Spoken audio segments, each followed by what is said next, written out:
Welcome to Historical Drama with the Boston Sisters, where we talk about historical drama series and films as windows to the past and mirrors of the present. I'm Michon Boston. And I'm Tequina Boston. Is The Count of Monte Cristo a story of revenge or justice? Is Edmond Dantes' revenge on his enemies justified? What makes this revenge story bittersweet? There are spoilers in this podcast, in case you haven't read or seen The Count of Monte Cristo. In this episode of Historical Drama with the Boston Sisters, we talk about a new adaptation of Alexandre Dumas' classic epic, The Count of Monte Cristo, which is having its U.S. premiere on the PBS drama series Masterpiece. We talk about The Count of Monte Cristo with award-winning playwright and minister Norman Allen, who is no stranger to adapting the literary works of authors like Alexandre Dumas for the stage. The 8-part The Count of Monte Cristo features Sam Claflin as Edmond Dantes, a 19-year-old sailor on a merchant ship. At the moment Edmond is about to be promoted to ship captain and wed his first love and fiancée Mercedes, portrayed by Anna Girardot, he becomes the victim of a setup. Edmond Dantes is falsely accused of treason and imprisoned in the grim Chateau d'If Island Fortress, an actual prison located off the coast of Marseille, France. After many years of imprisonment, Edmond comes in contact with an older prisoner who has devoted years to making an escape by digging through the prison's thick walls, only to find himself in Edmond's cell. The fellow prisoner, Abbé Faria, portrayed by Academy Award-winning actor Jeremy Irons, tells Edmond about a great treasure and advises him to use it for good. The abbé brings Edmond hope, and the two men make plans for their escape and life after prison. But it's Edmond who's the benefactor of their grand plans. After escaping prison, Edmond discovers the hidden treasure, and with his newfound wealth, reinvents himself as the Count of Monte Cristo. The Count vows to take revenge on the men who have risen in status, influence, and wealth after betraying Edmond Dantes. We begin our conversation about The Count of Monte Cristo with Norman Allen. Norman Allen's work has been commissioned and produced by the Kennedy Center, the Shakespeare Theater Company, Signature Theater of Virginia, Olney Theater Center, and the Karlin Music Theater in Prague, Czech Republic. He received Washington, D.C.'s Helen Hayes Award for Outstanding New Play for In the Garden, and New York's Lucille Lortel Award for his adaptation of Polish playwright Tadeusz Słobodzianek's Our Class. Norman's solo drama, Nijinsky's Last Dance, won the Helen Hayes Award for Outstanding Play prior to productions across the United States, Europe, and South Africa. Norman's work with Sierra Rep in California includes Alexandre Dumas' The Three Musketeers, which is being performed in spring 2026, and The Christmas Foundling, adapted from stories by Bret Harte.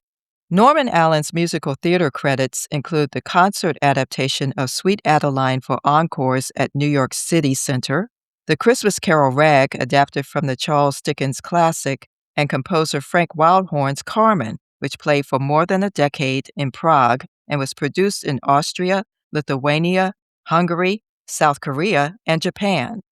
An ordained minister, Norman Allen is proud to serve the First Parish Unitarian Universalist congregation in Portland, Maine.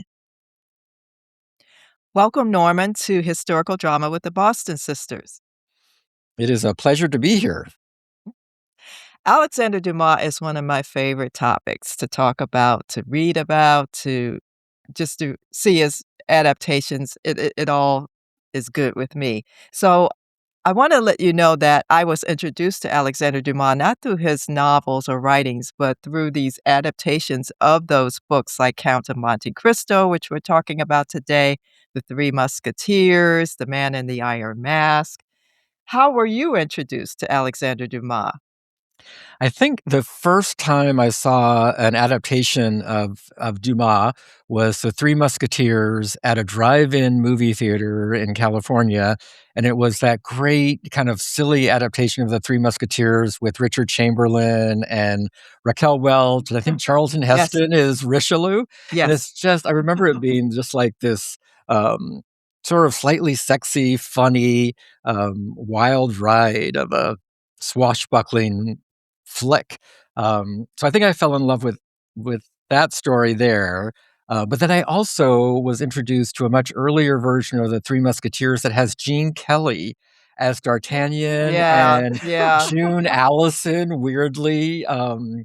So I loved that big sort of Technicolor MGM. It's not a musical, but it kind of feels like it should be a MGM musical with that cast. So those were my first introductions. I have to say, the ones with Michael York and Richard Chamberlain, those were my first. It was the Three Musketeers, the Four Musketeers. I have DVD copies that I've upgraded from VHS copies. But I'm I was taking fencing, and those were the films that our fencing instructor recommended that we watch. Oh my gosh. First, how cool that you were taking fencing, and then how cool to combine that with watching those movies. I'm gonna have to go back and watch those. They're pretty brilliant as I remember. I have to admit, that made me a sword fighting snob because they do have some of the best sword fight. This is where I'm going down a rabbit hole, but each of the characters have their own style, Oh, and it's interesting. so fascinating to watch it. Ever since then, I'm always looking at sword fighting from that perspective when I see these Right. movies, these, historical dramas where you have that kind of choreography for Yeah. combat. Well, and I know we're not talking about the Three Musketeers today, but those characters are so beautifully drawn, and each of those men is so clear to me. Honestly, I have a crush on Porthos, and then the other guys are fine, but Porthos is kind of my guy. So yeah, I'll go back and watch those adaptations and watch the swashbuckling in particular. Okay, I think we have another podcast coming up for Yeah, I think so. The Three Three Musketeers. Musketeers. And That who's sounds your good. favorite? It's almost like asking people who's their favorite Beatle or something back in the That's day. right. That's right.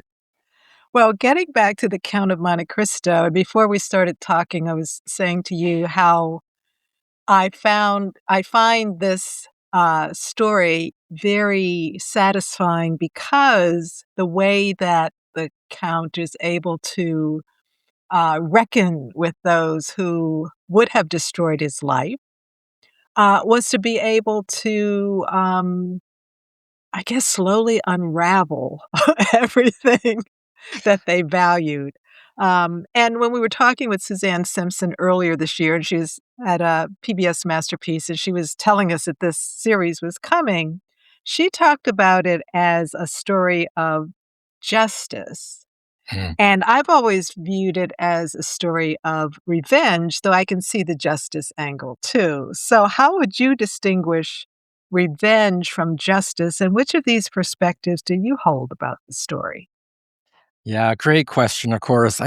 It's a story of revenge for me. I think if it were about justice, there would be some sort of process and there would be discernment and there would be deciding like what is the right punishment for the crime. But that's not what this is about. This is one man setting out to find some kind of closure through revenge. I think there's no question to me that this is a revenge story, and what Dumas does with that, especially in the novel, is the way he and his character take so much time with it, so that you have like these revenge stories within revenge stories that are within revenge stories. Um, so I see it. I mean, you could say they get their justice, but I think it's a story of a man setting out to revenge the crimes against him. Are you saying that as a minister or as a writer? As a minister, I probably should be talking about forgiveness, but yeah, in We'll this get to case, that. yeah, okay. Yeah, yeah, and as you're saying, Jaquina, it is satisfying. It's both satisfying and some of it makes me really uncomfortable, especially as the revenge starts touching the younger generations that are not the people actually guilty for what happened, which I think is one of the things that makes it a great novel. It's not just a straightforward revenge story. Yeah. Now, I'm gonna bust that bubble a little bit about the great novel. Alexandre Dumas was getting paid by the line, so it it was a serial, so he had to keep it going. for some time so that he could make an income. But he's still a master storyteller. Yeah, and I agree, and I know that being paid by the line thing, and he also had sort of a sort of co-writer, right, who was helping him out with some of this, Yeah. Marquette. Marquette. But when you compare him to someone like Dickens, where like just this thing happens, and then this thing happens, and then this thing happens, and those were also in installments, and they move pretty quickly. Dumas, I love because he kind of spirals through the story. It's not like from point A to point B to point C. He kind of takes this circular route, which I find really interesting, which I think whether he's being paid by the line or not, he kind of achieves greatness with that pacing. And some of this story is based on his father's story after being imprisoned from Oh, the Egyptian invasion that Napoleon had, and Napoleon was threatened by his father, who was a great general. I didn't know that. Yes, and when he was in prison, and that is Dumas' father was in prison, his name was Thomas Alexandre Dumas. Napoleon did nothing about it because he left Egypt, General Dumas. He was done with the Egyptian campaign. His boat fell apart in enemy territory, and so he was in prison. So part of the story is Dumas' father's story. Oh, interesting. Yeah, I didn't know Yeah. any of that. There's a wonderful book called The Black Count by Tom Rees, Oh, and that's the story of General Thomas Alexander Dumas. gotcha. You'll get Gotcha. it all there. Okay, I'll look it up. Well, let's get back to as I said, I love Alexander Dumas, that's my thing. But, we'll get back to especially this series because I think some of the most tender moments of the series some people will say, "Oh, it's a love romance." No, for me, it's in the prison, Hmm. in the Chateau d'If between Abbe Faria and Edmond Dantes, and he's Edmond Dantes at this point.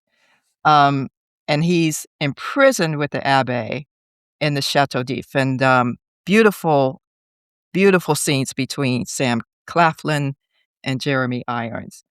But, while they're there, they're bonding. They haven't seen other people other than the staff or the guards, etcetera. But, once they find each other, they have these conversations, which are fabulous. It was wonderful in the series. But, the Abbé puts forward a choice for Edmond. He can use the treasure that he tells him about. He reveals the secret, where the treasure is, on the island of Monte Cristo. Edmund can take that treasure once they break out, that's no secret here, to start a new life and leave the wrongs done to him behind, or he can use the wealth to exact revenge on those who are justly accused, convicted, and imprisoned him. Edmund's choice is what? Revenge. Was Edmond Dantes, in your opinion, justified in seeking revenge, especially on that scale, as we see in the Count of Monte Cristo, on those who were responsible for his imprisonment? Well, I think, from a writer's point of view, if he didn't, there'd be no book and we wouldn't be talking about it. Like if he was forgiving, that's not terribly dramatic or interesting. So there's that choice for the author to make, of course. Um, I think he's justified in seeking revenge because the crime against him is so enormous. I mean, they don't murder him, but they take his life from him in a way that's almost worse. Um, and I keep thinking about, the perpetrators, the men who do that, and they go on with their lives always knowing that there's this guy in a cell somewhere, and that it has to always be consciously or subconsciously at the back of their heads, and yet they continue to live their lives.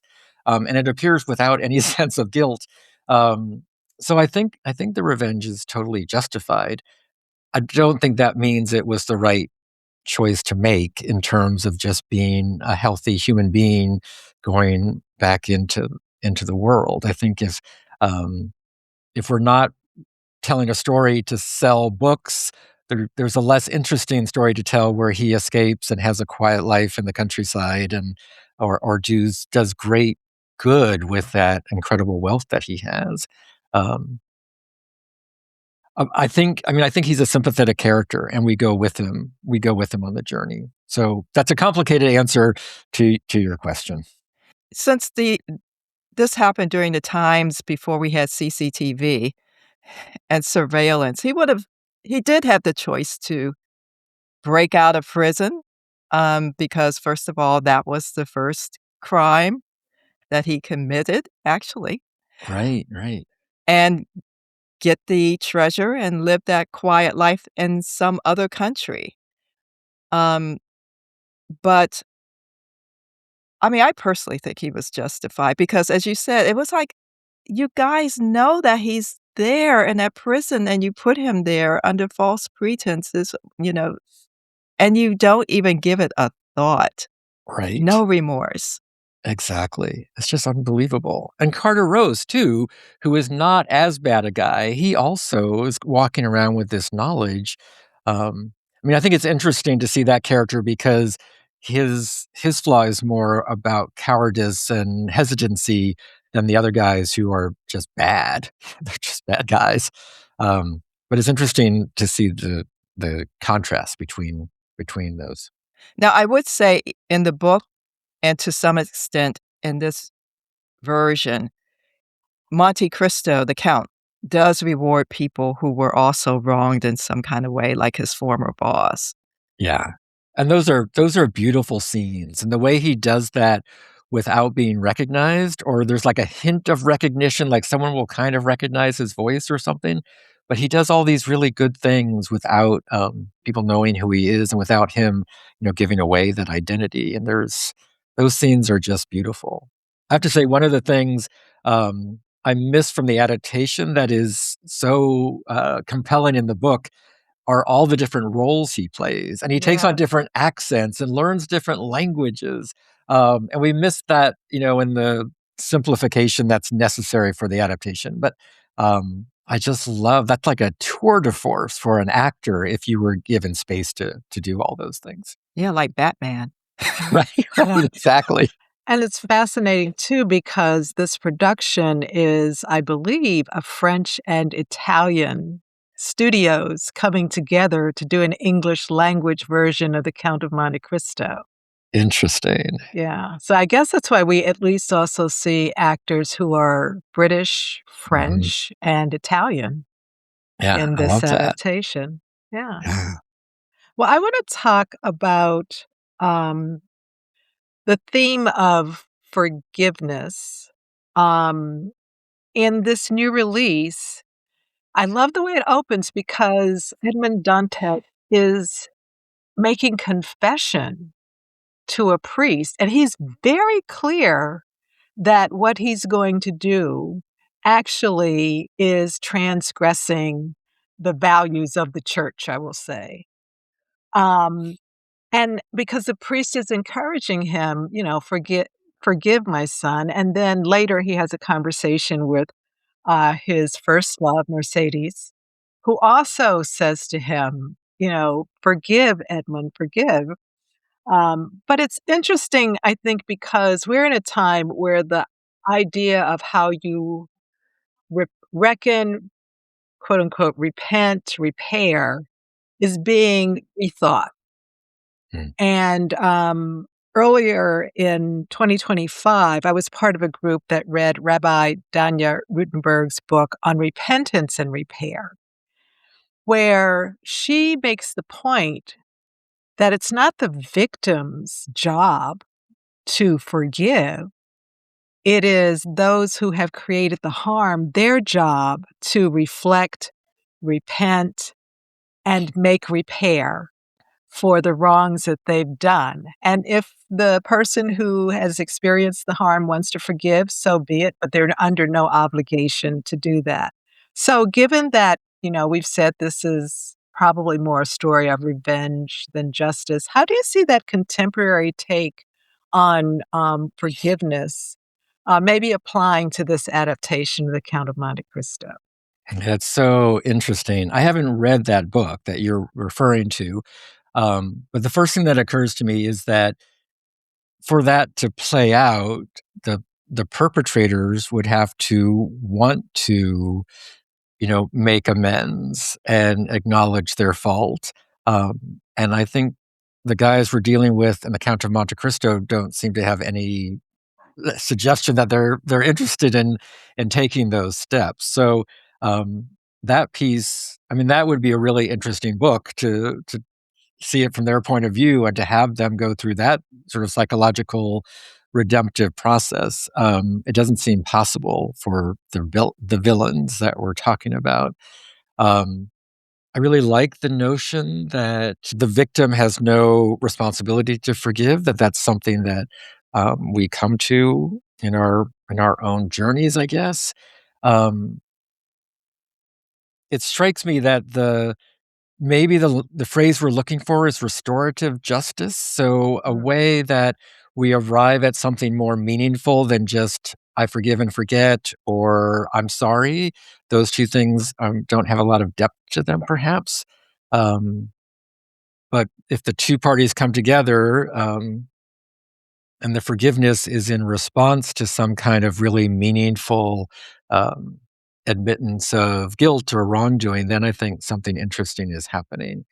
I think as long as we're thinking that it's either one person's job or the other person's job to do this, we're not going to get very far. We've been doing, if I can, we've been doing some really interesting work here at First Parish Unitarian in Portland around restorative justice, because this congregation, which goes back about 350 years, some of the leaders, including one of the earliest ministers here, were involved with, and I hate to bring these words in, but were involved in attempted genocide of the Wabanaki people in Maine. And several years ago, during my predecessor's time here, Reverend Christina Solari, the congregation entered into a really deep process of restorative justice, working with the Wabanaki people in Maine, and that goes on today. So instead of merely doing a land acknowledgement at the beginning of every service, we name that some of our forebears were involved in acts of attempted genocide. And we've done things like had art installations here at the church of Wabanaki artists. And so we've built a relationship and sort of almost contractual commitments to restorative justice to the best that we can. And that seems like the kind of deep experience responsibility that might be possible if we start thinking about restorative justice. Is that making sense? Yeah. And, having said that, I realize that there is a forgiveness story in even this version of The Count of Monte Cristo, in that Mercedes does convince Edmond to not take revenge on her son. And even though he's challenged to a duel, when the recognition of what harm has been done has happened, there's forgiveness even between the son and Edmond. Yeah. So it's not completely out of I hope I'm not giving away too many spoilers for people who are going to watch it, but it's not completely outside of this accounting of The Count of Monte Cristo either. There is forgiveness. Yeah. And kind of redemptive theme that happens between Edmond and Mercedes, because he's forgiving her for what he saw as a betrayal of their love he felt like she so easily forgot about him. Okay, well, go marry this jerk. Yeah. Yeah. No, I agree completely. And again, I don't know how careful we have to be about spoilers, but I'll just say that in the adaptation, in that moment when is it Albert who rides up on the horse when we're expecting the duel to happen, and then the way he, as a young man, also sort of de-escalates things and is forgiving as well. I just thought that was such a beautiful beautifully done scene because we're expecting one thing and something very different happens. Yeah. And the kind of layers there were I thought they were just beautiful. Yeah. This is a question I'm going to phrase in a way that is not like blaming the victim. But in the book, and even in this version, Edmond, as we are introduced to him, seems to be a competent, smart person, but a little naive about things. Yeah. Even in the book, when he comes back from sea, his boss says, "Hey, let me take you to dinner or lunch or something." And he's like, "No, no, I have to go see my girlfriend." I mean, he's just very, he's very myopic about things, if that's the first thing on his mind. Do you see him as a poor judge of character? Because once he talked with an abbé inside the prison, it was sort of like gaslight. "Don't you know who that is? Don't you know what's going on?" If anybody's seen the movie Gaslight. Yeah. And then it all comes together for him, and he realizes that these people had knives out for him. Yeah. Well, I think it's more clear in the book than in the adaptation, perhaps the masterpiece theater piece, that he's very young. Like he's one of the youngest people on the ship, and yet he's in charge of much more experienced seamen. So I think he has a natural naivete just because he's young and he hasn't met a lot of really mean people yet. So I think, I kind of let him off the hook with that. I don't think it's a character flaw. I think it's part of being young and not knowing that people are going to take advantage of him. And I think that also feeds, like Dangler is jealous because someone younger than him is going to be made captain of the ship. So I think age is important to him or important to the situation. Um, and things like, I was it smart to take this letter from Napoleon's Yes. island into Paris? Probably not, not the smartest thing to do. But his captain, it was a dying wish of his captain. So there's a sense of honor that he's going to fulfill that. So I totally hear what you're saying, but I think his age plays into it, and his sense of honor plays into it. I think he has a hard time imagining that people could be not as honorable and sort of simple in a good way as he is. But I tell you where he should have put his faith in and they let him down, and that was institutions. Mm. That he put his faith that I'm innocent, they will see it for what it is, and I will be freed.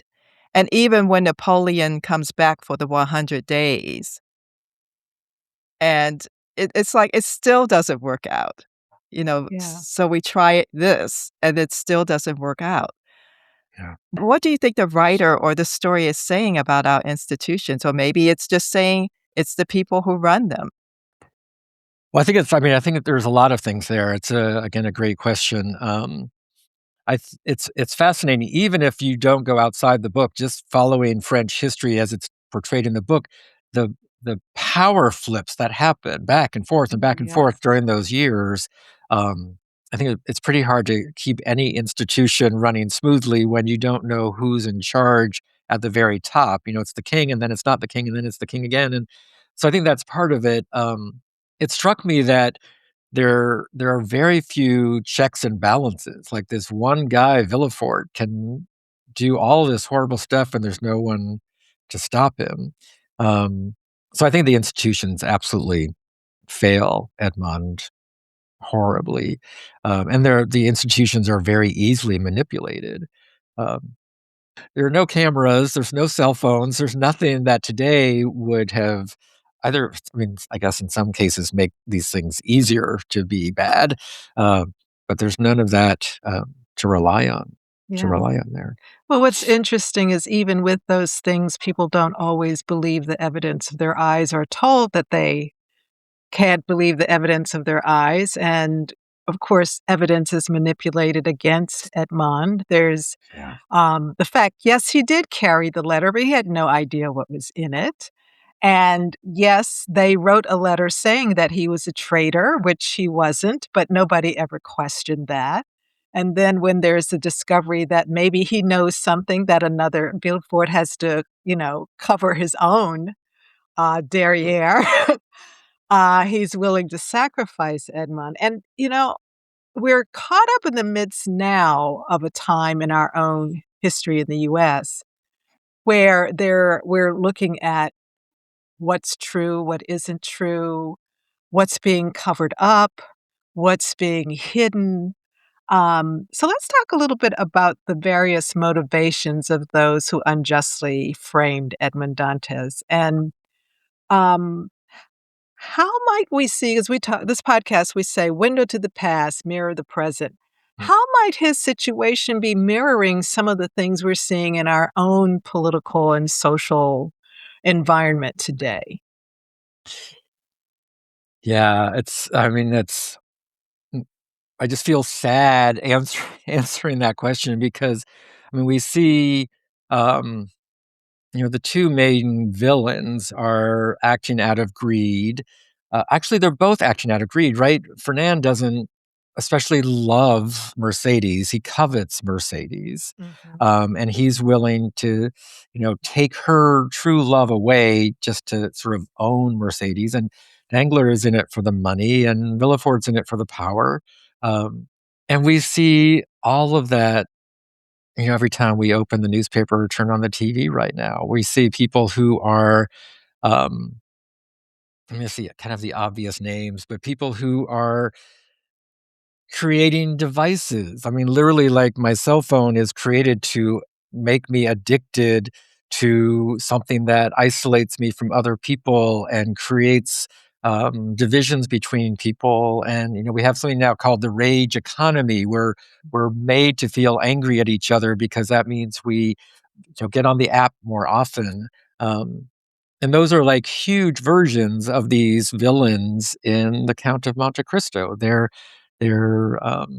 selling all of us down the river so that they can have gazillions of dollars that they can't possibly spend in a lifetime. Um, so it's interesting to have Dumas with these very strongly drawn individual characters, but we see them actually in sort of a larger than life version in our own time now with Elon Musk and Jeff Bezos and Google and Facebook, Meta. All those things seem to be in line with that kind of greed and covetousness.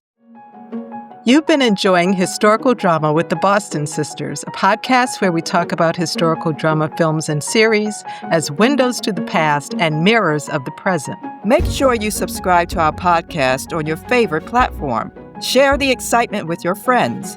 Visit MichonBostonGroup.com/Boston Sisters. Join the historical drama community by signing up for our e-newsletter so you'll never miss an update, future episodes, or exclusive bonus content. Now, back to our fascinating conversation. Talk a little bit about Fernand. What do you see as his motivations? No path to redemption here? Yeah. I have a hard time understanding Fernand. He just does a bad thing after bad thing after bad thing. When he's got a position of power in the military, he abuses that. He's selling people into slavery after conquering them. And there seems, as you said, there seems to be no redemptive quality there at all. And yet, Mercedes sort of survived with some integrity intact, and their son is kind of great. I like Albert. Yeah. So it's interesting. It's interesting how or if Dumas makes all of that believable. Yeah, Fernand's confusing too, because it seems in all of his actions, he didn't have to do any of them. He and Danglars. Villefort, I understand, he's dealing with the political situation. His father's position with Napoleon threatens his security. He's trying also, he's concerned about, we do see that he is a man who really loves his children, whereas Fernand seems like he'd be willing to sacrifice Albert for his sake of honor. And Danglars, of course, was willing to like sell his daughter to the highest bidder in a marriage. So there's a little bit, are there any of those characters that you have maybe a little bit of empathy for? Because I found myself, maybe even against my better judgment, uh, at least for a few of the folks that were affected by the Count's actions, feeling, oh my goodness, maybe that is too big a price that was exacted on them. Yeah, I don't know that I did have sympathy for them. They're just so horrible. Yeah, I think getting towards the end, I start to have a little bit of sympathy for Villefort. I'm saying his name wrong, but because he seems, I mean, he's got this new wife who's also pretty scary, and Oh, yes. there's all of that. But then he thinks, as far as he's concerned, he's also guilty of infanticide. So, Yeah, yeah. it's kind of hard to get around that. So yeah, I had a hard time with all three of them, um, feeling sympathy for them. Well, maybe I should take that back because there are some people in this time that I have no sympathy for. I'll be quite honest. Right, we try, we try. Yeah, it's like, okay, I'm not even going to like feel guilty about my emotions about some things. Yeah. Yeah, Yes, it's kind of funny how we're putting these people up like archetypes, Yeah. um, because they're characters in the author's head, or some of them anyway. Some of this was taken from police reports mm, and history. But at the same time, it does give you an opportunity to talk about choices that people make. I Mhm. mean, these people could have avoided their fates. They had they Yeah. had ample opportunity to say, "Oh, maybe not, I shouldn't do this, I'll do that." yeah, But based on who they were, that's why in terms of these characters, I felt they deserve what they got. yeah. I agree. And then there's always the question that we can't answer, which is how did they become those people? Like, what's the backstory for each of them that made them who they are, as opposed to who Edmond is? What Yeah. are their different upbringings? And we get to meet his father sort of briefly. But how did they become these people? And I don't think we don't get to find that out. So we were talking about choices. Are there ways that you think Edmond might have made different choices in order to right his wrongs? Or given the circumstances, do you see that maybe he didn't have Mm. as much choice in terms of, I mean, these people did basically throw him away. Yeah, He could have very easily have died in that prison. I don't know how he survived 12 years or I however know. many years he was in that prison. I I just know. don't know. I cannot imagine that. I cannot.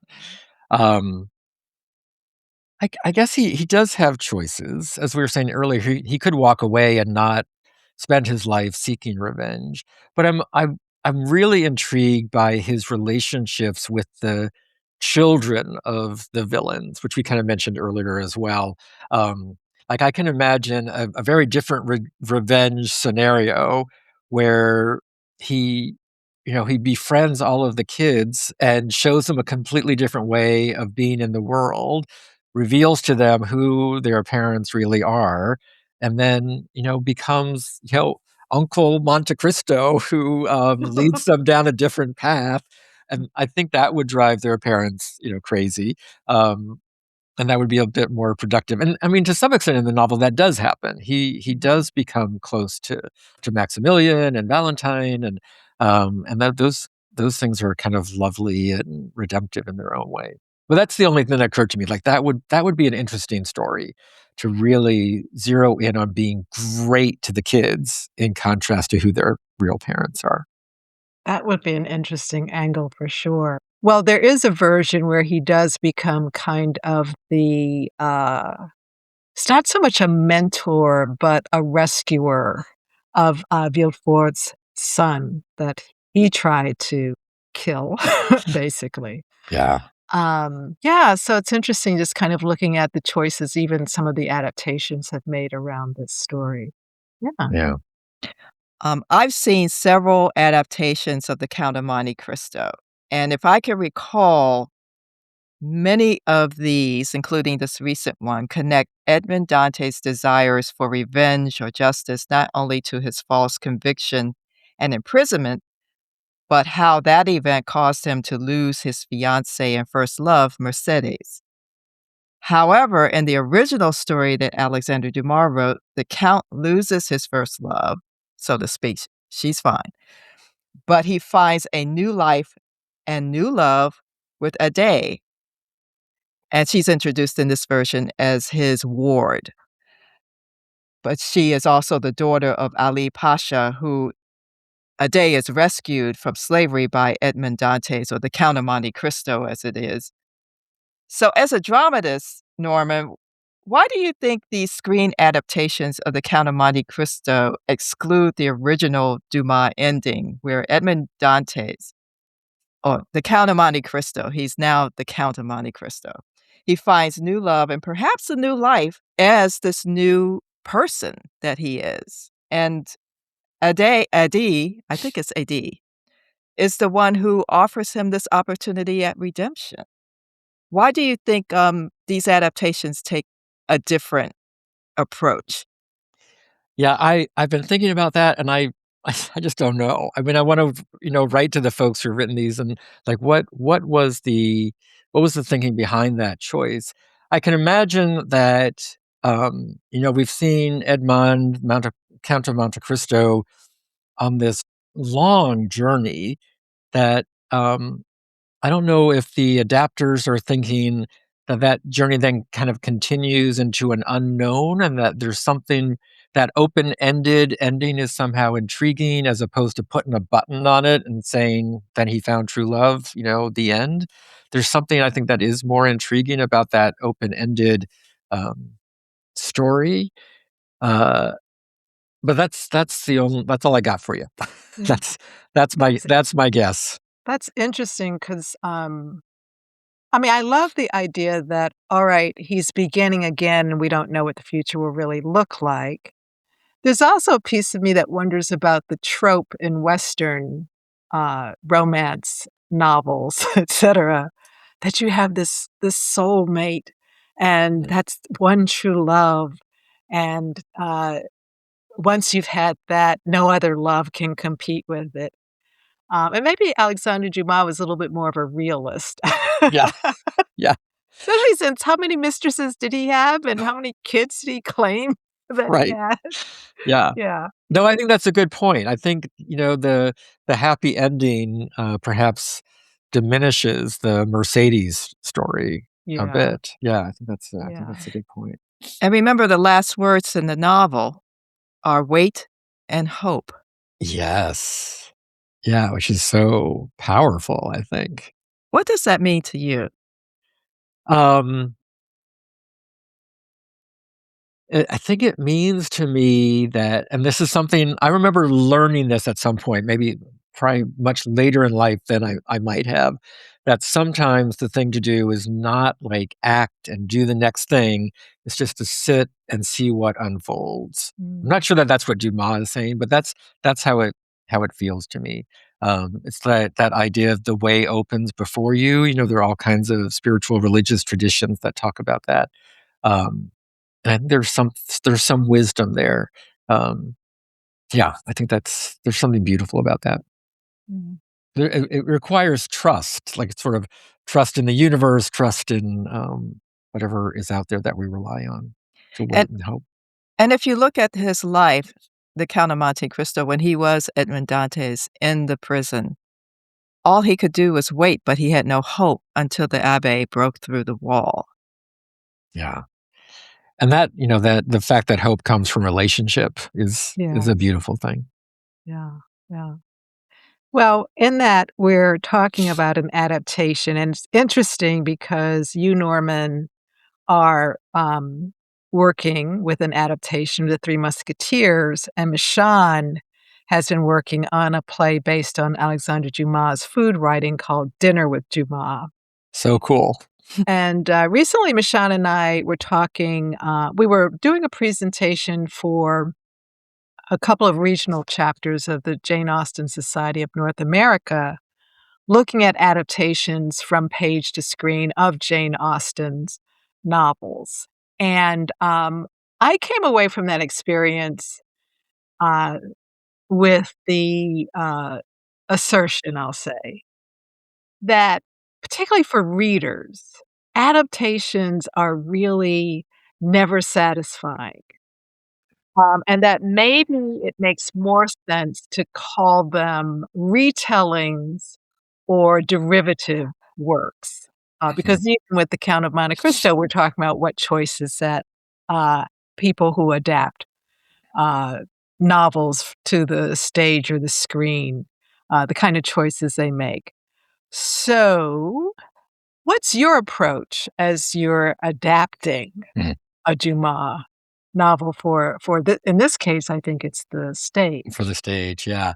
Well, first, let me say I am one of those people who is usually dissatisfied by an adaptation myself, and there are masterpiece theater things or adaptations that I very specifically will never watch because I don't want those actors in my head when I read a book. I read books multiple times and fall in love with characters. So there are adaptations I very specifically do not watch because I don't want that to get into my head. So I totally understand it from the reader viewer point of view.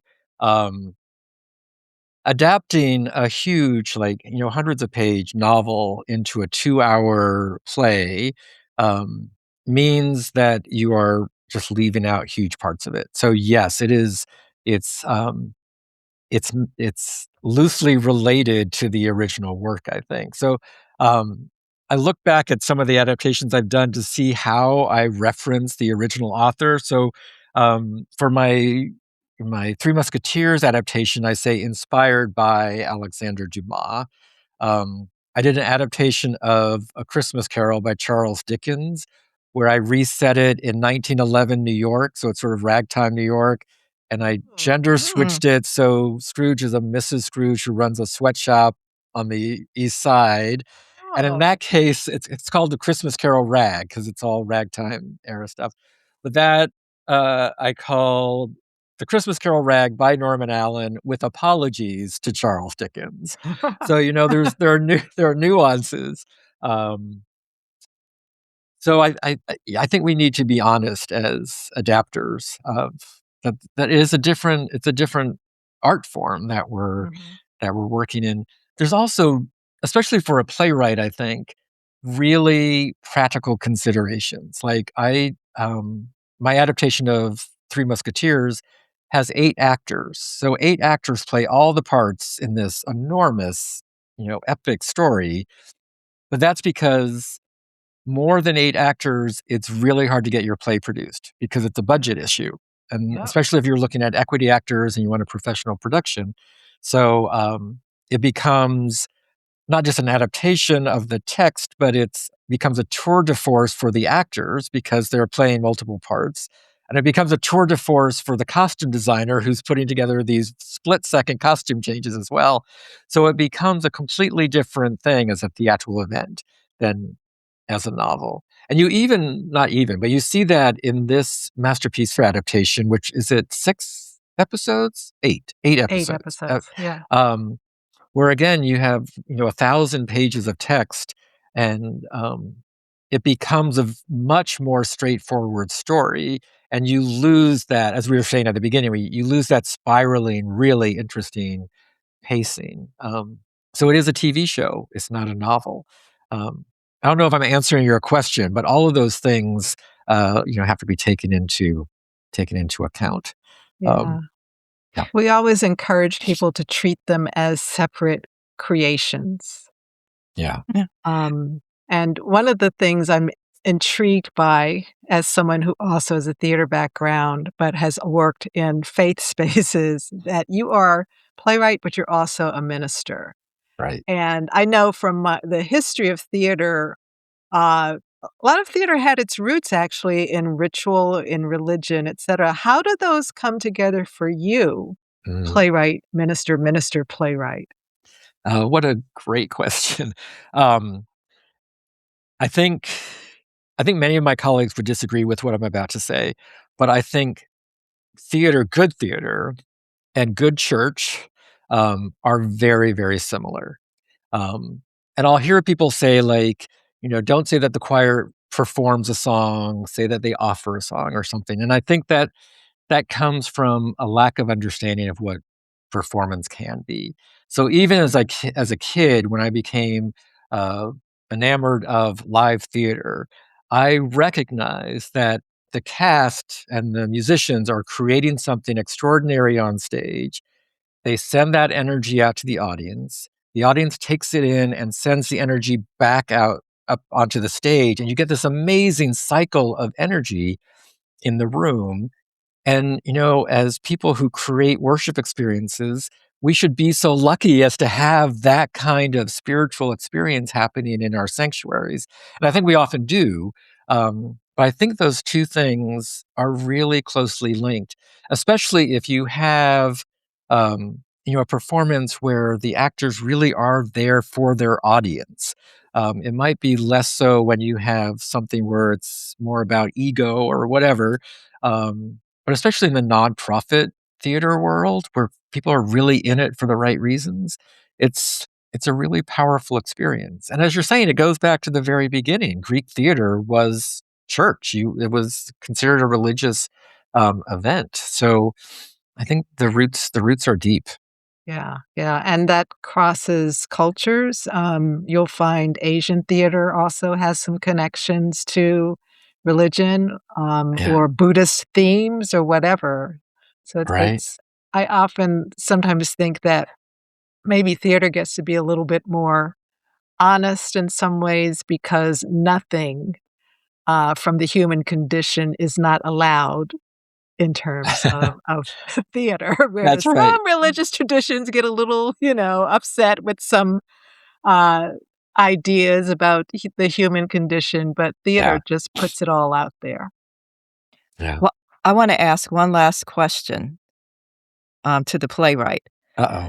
We did see a stage version of The Count of Monte Cristo by Peter Sellers Oh, at the Kennedy Center was with Richard Thomas many years ago. It was very, how can I say, contemporary for its time right. and maybe even today. If you were going to do an adaptation of The Count of Monte Cristo, where would you place the emphasis? Oh my gosh. Um, well, first, I'm jealous that you got to see that Peter Sellers is a genius, So I can only I can't imagine what that experience must have been like.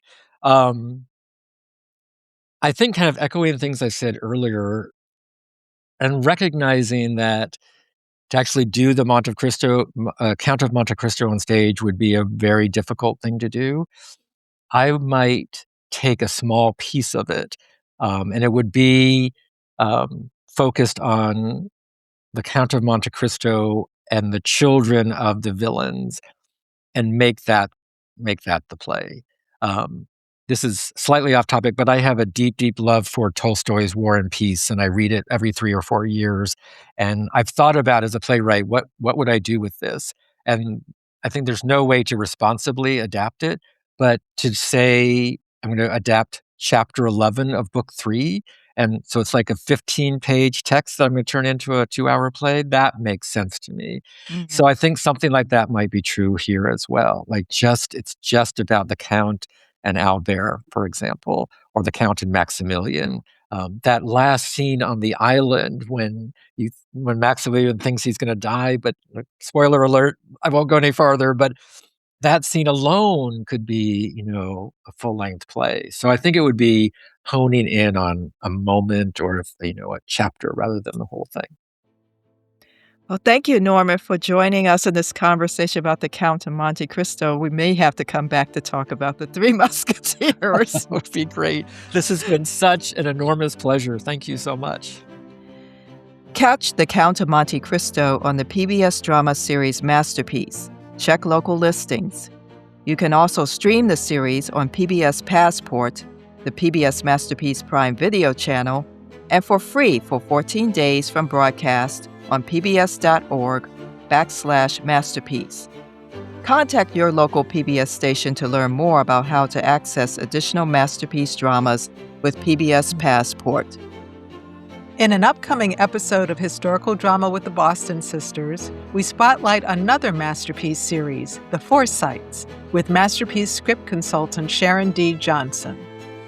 Inspired by John Galsworthy's Forsyte Saga novels, this new adaptation chronicles the trials and triumphs of a wealthy Victorian stockbroking family whose generations find themselves torn between tradition and the personal pursuit of happiness.